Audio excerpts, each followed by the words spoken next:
Hello, Marble sports fans, and welcome back to TMR Quick Hits, the show that gets you the latest news at a blistering pace. A blistering pace is right, Dan, because we are here today to go over the speed skating event, which marks the middle of the special Winter Marble League. The pieces are all starting to fall into place. Last time we were out here on the speed skating track, way back in 2018, it was the Hazers and Savage Speeders who took the top two spots. And with the Hazers already leading in this year's standings, they were almost certainly looking at this week's event as a way to put themselves out of reach of the rest of the field. Look, this event is all about how you lean around those turns. It's the same left turn every time, so there's no need for a ton of course study. It's all about leaning into the turn at the correct time and releasing quickly off the turn. It's an event that's really about fundamentals. You run it as many times as you can so that it all becomes muscle memory, or marble memory, if you will. Let's take a look at some of the most impactful heats this event had to offer. The event kicked off with Team Momo and the Wisps.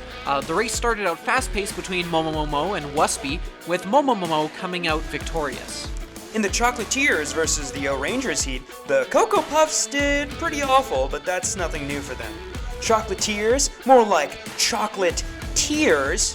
Get it? Because like the T-E-A-R instead of the T-I-E-R. You can't see what I'm saying, but trust me, you'll dig it. The next impactful heat was the Oceanics versus the Minty Maniacs. The Maniacs looked far behind the whole race, but actually still ended up taking third overall.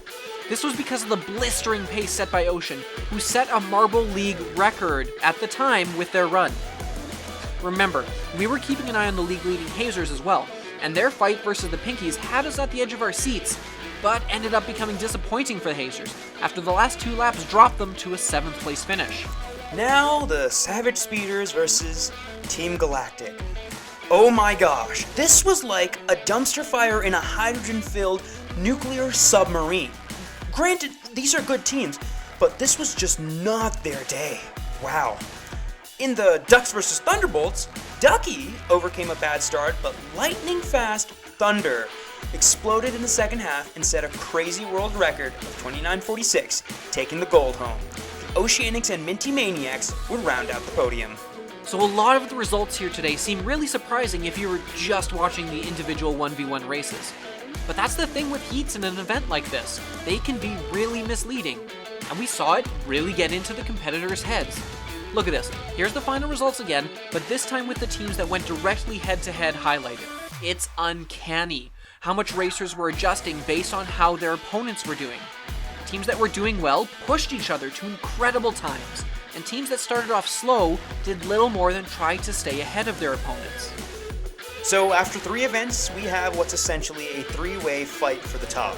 And though no one really would have predicted it, it's the Oceanics leading the way, with the Thunderbolts and Hazers incredibly close behind. After that, the field drops off a little bit, but it's only 4 points separating the top trio.